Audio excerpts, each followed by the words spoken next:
जो नया कॉन्सेप्ट हम सीखने जा रहे हैं आईएफआरएस में, वो है कंस्ट्रक्शन कॉन्ट्रैक्ट। आईएफआरएस जो है रेवेन्यू रिकॉग्निशन का हाईली टेस्टेड कॉन्सेप्ट। रेवेन्यू 14,000 का, एक सेकंड में आकाशदीप उसको लेटर ऑन लेता हूं। रेवेन्यू कॉन्सेप्ट को हम समझने जा रहे हैं। Very very important concept. अब मैं आपसे क्वेश्चन भी पूछूंगा कि मानकर चलिए आप एक कंस्ट्रक्शन कंपनी है। जी सर, हम एक कंस्ट्रक्शन कंपनी, तो हम एक यहाँ छोटा सा चित्र बना लेते हैं। और आपकी कंपनी का नाम है डीएफएल। डीएफएल है ना, एक कंस्ट्रक्शन कंपनी। वो मानकर चलिए कोई कंस्ट्रक्शन का प्रोजेक्ट ले, कंस्ट्रक्शन का प्रोजेक्ट लेती है। और वो कंस्ट्रक्शन का प्रोजेक्ट अगर मोर देन 1 ईयर चलता है, तो क्या, लेट से कंस्ट्रक्शन पीरियड चलता 5 ईयर, हमको एक बहुत बड़ा प्रोजेक्ट मिला है जिसमें हमने रेलवे ब्रिज का कंस्ट्रक्शन करना है, या कोई कॉलोनी का कंस्ट्रक्शन करना है, कोई डेवलपमेंट करना है, वो 5 साल का प्लान है कि 5 साल के अंदर हमने इसको पूरा डेवलप करना है। तो क्या कंस्ट्रक्शन कंपनी 5 साल के एंड में रेवेन्यू को रिकॉग्नाइज करती होगी, या कुछ और नए तरीके से करती होगी? आप सोचिए कि एक डीएफएल को एक कॉन्ट्रैक्ट मिला है कि आपने गुड़गांव में एक सोसाइटी का कंस्ट्रक्शन करना है जिसमें 5 साल लगेंगे। सोसाइटी का नाम हमने रख दिया हार्मोनी ग्रीन्स, मान के चलिए, या डीएफएल सोसाइटी बनाना है डीएफएल की। तो क्या वो हर साल रिकॉग्नाइज करेगी या 5 साल के एंड में करेगी? तो यहां पर आईएफआरएस 15 ने कॉन्सेप्ट दिया है कंस्ट्रक्शन के केस में कि हम proportionate to cost, percentage of completion, percentage of, जैसे जैसे हमारा वर्क कंप्लीट होते जाएगा,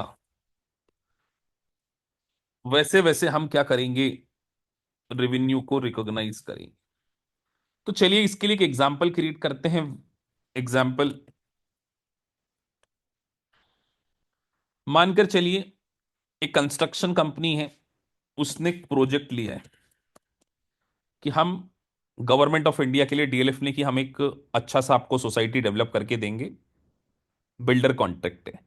उसकी लाइफ हम 5 की जगह 3 साल ले लेते हैं अभी, ताकि थोड़ा सा हमारे लिए आसान हो जाए। 3 ईयर हमने लाइफ ले ली, लाइफ।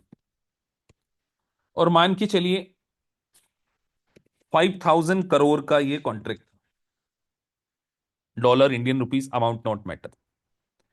5,000 करोड़ का हमको ये कॉन्ट्रैक्ट मिला है। This is our contract price. क्या कंस्ट्रक्शन कंपनी इस 5,000 को रेवेन्यू मान सकती है? पहला क्वेश्चन तो आपसे ये 5,000 करोड़ क्या है, हमारा रेवेन्यू है या नहीं है?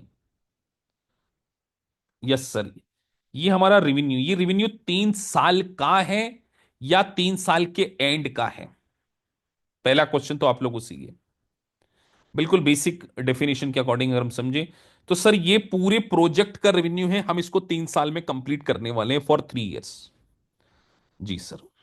अब प्रोजेक्ट बनाने के लिए हमें रेवेन्यू तो रिकॉग्नाइज करना, और हम बोल रहे हैं कॉस्ट के परसेंटेज में, कॉस्ट परसेंटेज में हमें रेवेन्यू को रिकॉग्नाइज करना है। तो कहीं ना कहीं हमें ईयर वाइज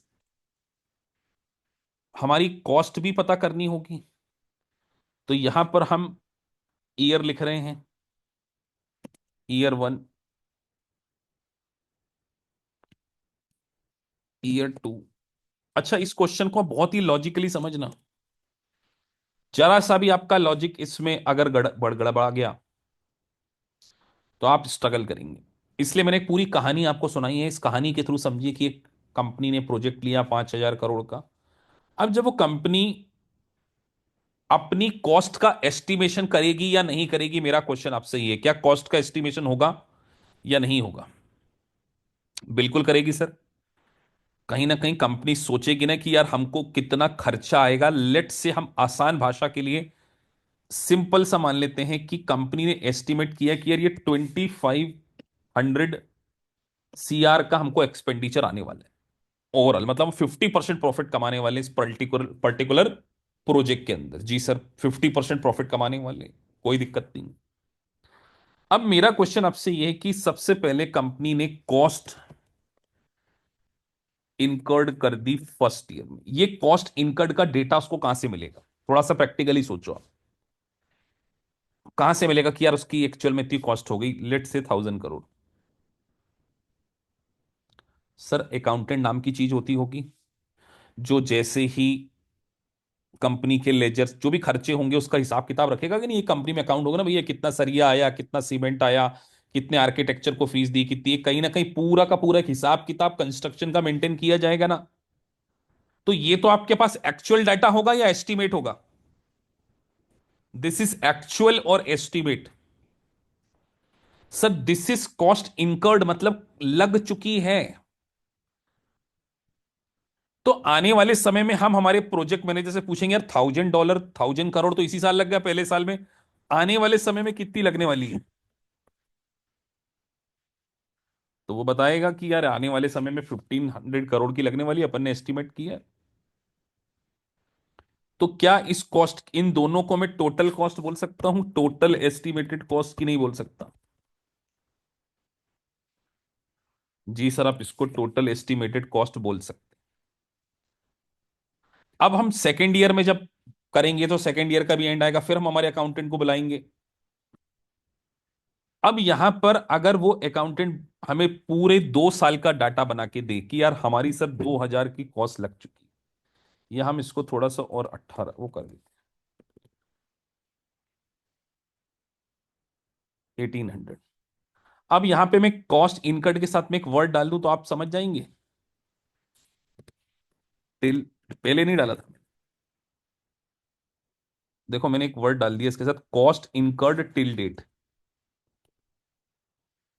कितने लोग समझ गए क्या मतलब होता है कॉस्ट इनकर्ड टिल डेट? क्योंकि कई बार बुक में ये वर्ड आपको देखने को मिलेगा।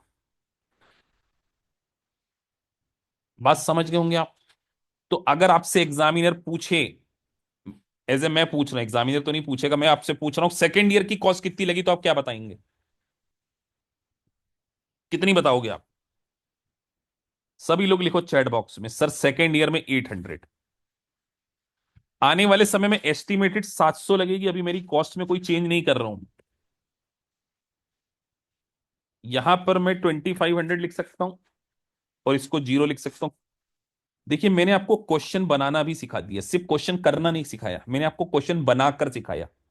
क्योंकि आपको जब क्वेश्चन को बनाते हुए आ गया, पूरी दिमाग में आपकी पिक्चर क्लियर हो जाएगी, तब जाके आपको बेटर तरीके से ये कॉन्सेप्ट समझ में आता है। Is it clear to all of you? ये बात आपको समझ में आ गई होगी। अभी क्वेश्चन समझ में आया, अभी कंसेप्ट कुछ समझ में नहीं आया। क्या यहां तक आपको क्वेश्चन को समझने में कोई इशू है? सबसे पहले अभी कंसेप्ट नहीं समझा हमने, केवल ये। जी सर, हमको ये बात पूरी अच्छे से समझ में आ गई। हम थोड़ा सा इसको ब्यूटीफाई कर दे रहे हैं ताकि आप जब क्वेश्चन को आराम से पढ़ोगे तो आपको अलग अलग चीजें, सारी चीजें दिखना चाहिए। अब हम करने जा रहे हैं सॉल्यूशन। तो सॉल्यूशन बोलता है कि परसेंटेज ऑफ कंप्लीटेशन के बेसिस पर आपको रेवेन्यू को रिकॉग्नाइज करना है। तो परसेंटेज ऑफ कंप्लीटेशन के लिए एक फॉर्मूला मैं यहां पर डिजाइन कर रहा हूं, जो आपको अच्छे से समझ में आना चाहिए। यहां मैं लिख रहा हूं कॉस्ट टिल डेट, और नीचे आपको डिवाइड का निशान में इसमें बना के दे देता हूं।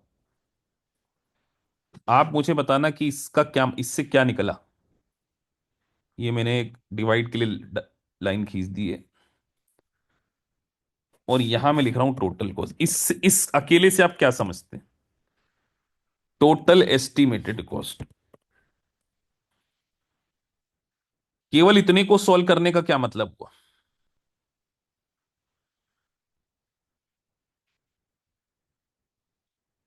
क्या हम ये कह सकते प्रोपोर्शनेट निकल गया सर, हमारा परसेंटेज ऑफ कंप्लीटेशन निकल गया?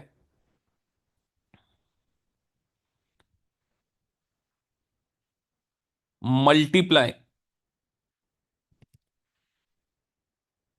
रेवेन्यू। ये अभी फर्स्ट ईयर के लिए बात हो रही है।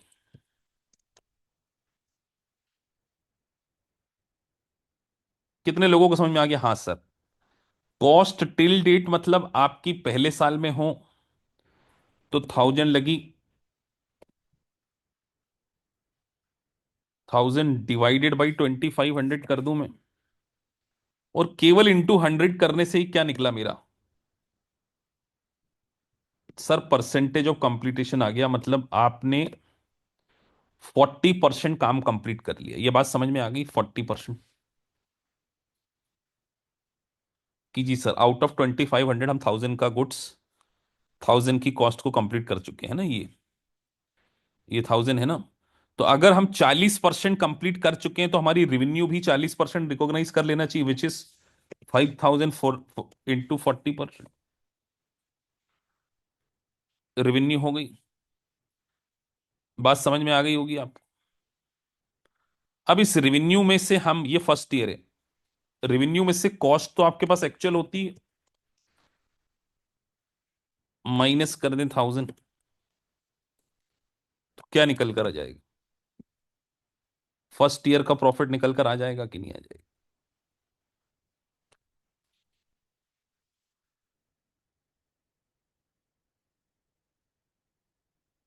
This is your first year profit. I guess सबको समझ में आ गया। चलो सेकेंड ईयर का भी लिखें।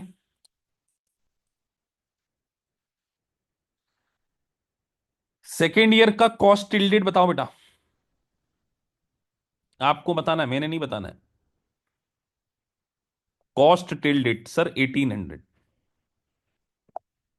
तो यहां पर अपन लिखते हैं इक्वल टू डिवाइडेड बाई 2500। ये 72% आ गया है।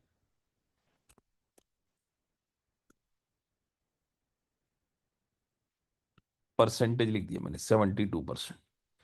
तो मैं अगर 5000 में 72 मल्टीप्लाई कर दूं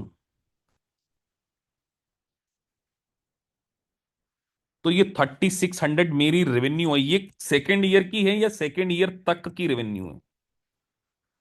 एक वर्ड यूज किया, तक, हिंदी वाला। इंग्लिश वाला यूज कर लेता हूं, अप टू सेकेंड ईयर है या ओनली फॉर सेकेंड ईयर है? Sir up to second year या टिल सेकेंड ईयर है। और मुझे अलोन सेकेंड, अच्छा रेवेन्यू आप हर साल के लिए रिकॉर्ड करते हैं या अप टू डेट तक करते हैं? आप मुझे बताओ, एज ए अकाउंटेंट, अकाउंट के स्टूडेंट आपको बताना है। कई बच्चे बोल रहे सर टिल डेट तक करते, बेटा नहीं। लास्ट ईयर की रेवेन्यू ऑलरेडी रिकॉग्नाइज हो चुकी है, तो अगर मैं इसमें से लास्ट ईयर की रेवेन्यू को माइनस कर दूं, लास्ट ईयर, तो ऑब्वियस सी बात है सर मेरी करंट ईयर की रेवेन्यू हो जाएगी। लास्ट ईयर की 2000 थी, तो ये करंट ईयर की आ गई।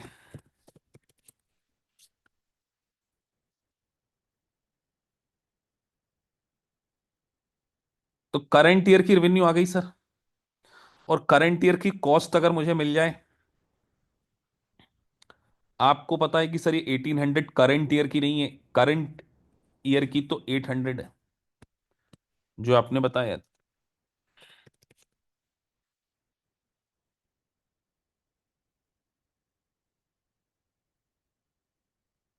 तो मेरा प्रॉफिट आ जाएगा सेकेंड ईयर का।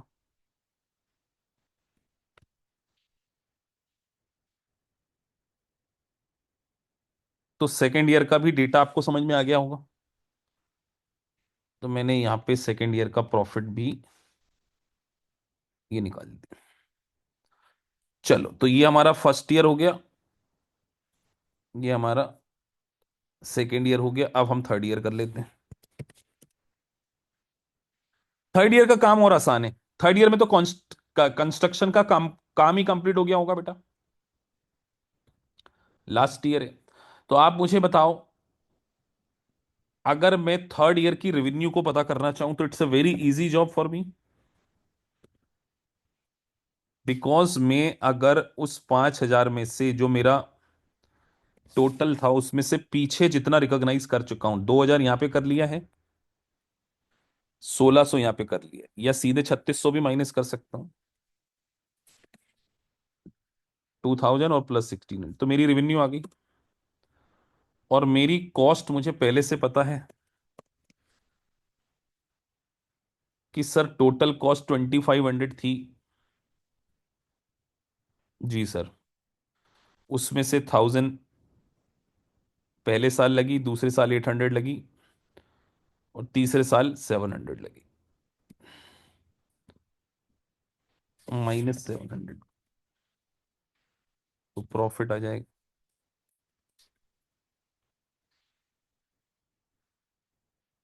अब जरा तीनों साल के प्रॉफिट का टोटल लगाओ बेटा, कितना होता है। Sir first year, second year, third year जो हमने सामने लिखा है लाल करके, ताकि आपको अलग से दिख जाए। 800, विच इज टोटल टोटल। बात समझ में आ गई होगी अब। हाईली टेस्टेड एग्जाम में ये कॉन्सेप्ट।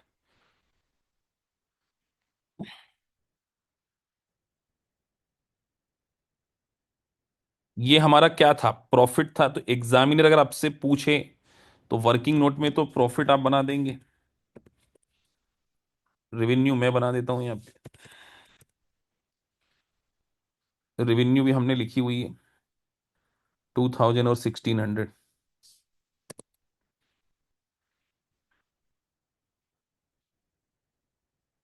और 14। कॉस्ट भी लिख दो sir.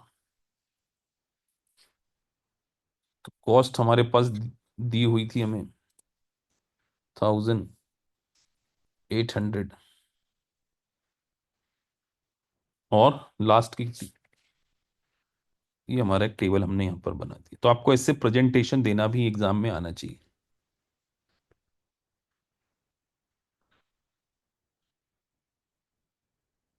This is very very important.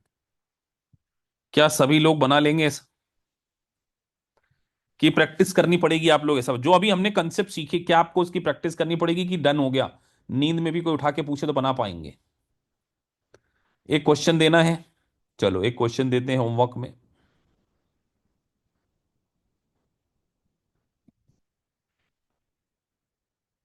और होमवर्क में मुझे प्रेजेंटेशन, अच्छा कई लोग है ना एक्सेल की जगह मुझे कॉपी पेन पर लिख के भेज रहे, बेटा आपने एग्जाम ये कॉपी पेन पे तो लिखना भी बंद कर दो अब एआई का जमाना आ गया है। पूरी दुनिया एक्सेल और उस पे बात कर रही है, और आप लोग कॉपी पेन लेके घूम रहे हैं। ऑफिस में पेन सिग्नेचर मारने के काम आएगा बस आपके, फ्यूचर में सिग्नेचर मारने के काम आएगा, वो भी बंद हो गया अब तो, डिजिटल सिग्नेचर आ गया अब तो आपको जितना एक्सेल पे और इस पे काम करना है उस पे करने की कोशिश करो। होमवर्क लिखिए, और मुझे पूरा प्रेजेंटेशन चाहिए। कंस्ट्रक्शन में जानबूझकर आपको ईयर थोड़े से ज्यादा दे रहा हूं इसमें, 5 साल दे रहा हूं, ताकि आप टेबल थोड़ा सा बड़ा बनाओ। और मुझे प्रॉपर कॉन्ट्रैक्ट प्राइस 10,000 करोड़ दे रहा हूं, है ना, करोड़ में लिख लो या उसमें लिख लो। अब मैं यहां पर आपको ईयर वन, ये मुझे भेजना आप एक मेल पर, मैं मेल चेक करूंगा। Year four,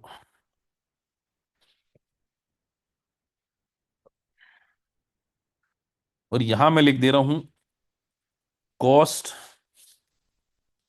till date.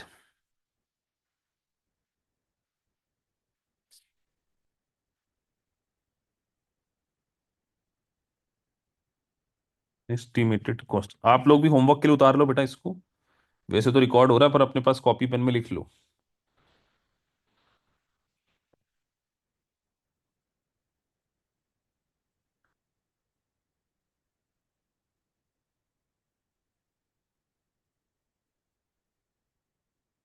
गड़बड़ ना हो जाए इसलिए मैं इसको टेबल में।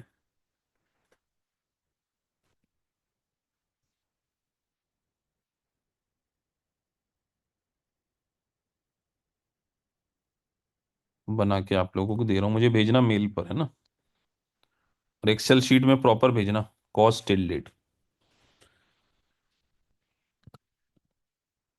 अब मैं अभी आपसे क्वेश्चन पूछूंगा, उसके आंसर भी आप लोग देंगे।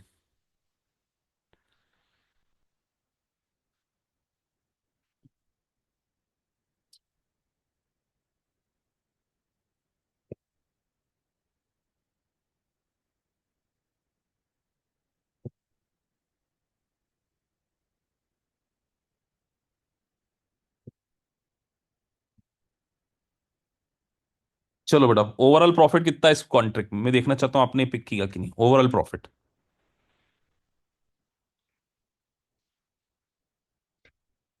जरा लिखो सभी लोग। ओवरऑल प्रॉफिट कितना है इस क्वेश्चन में? 5,000 का दिख गया होगा सबको? जी सर, 5,000 का दिख गया है। और जब तक आप इस पूरे टेबल को पूरा फिनिश नहीं करोगे, आपको सेकंड लेक्चर मेरा समझ में नहीं आएगा, ये भी मैं आपको गारंटी दे रहा हूं। तो मजबूरी मेरी है कि मुझे आप लोगों से पहले करवाना है।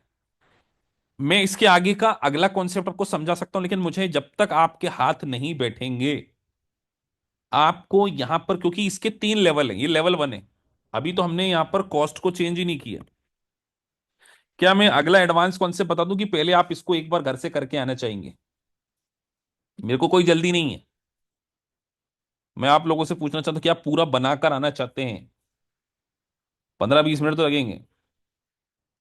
कि एडवांस वाला कॉन्सेप्ट समझो, जिसमें कॉस्ट को मैं चेंज करूंगा।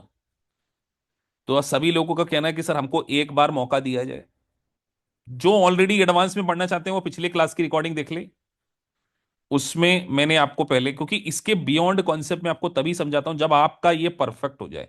तो जब मेरी नेक्स्ट क्लास होगी, मैं एक्स्ट्रा 20 मिनट्स आपको कवर करूंगा उसमें। उसमें मैं बियॉन्ड पढ़ाऊंगा, क्योंकि हम इतना कम पढ़ेंगे तो फिर हमारे कोर्स को थोड़ा सा डिले हो जाएगा। बट मैं चाहता हूं कि एक बार आप लोग प्रैक्टिस करके आओ, क्योंकि मेरे को मजा ही नहीं आएगा अगर मैं नेक्स्ट लेवल आपको पढ़ा दूं तो। आप आज पहले नेक्स्ट लेवल को कंप्लीट करके आए। हाँ, अब एक स्टूडेंट का क्वेश्चन था।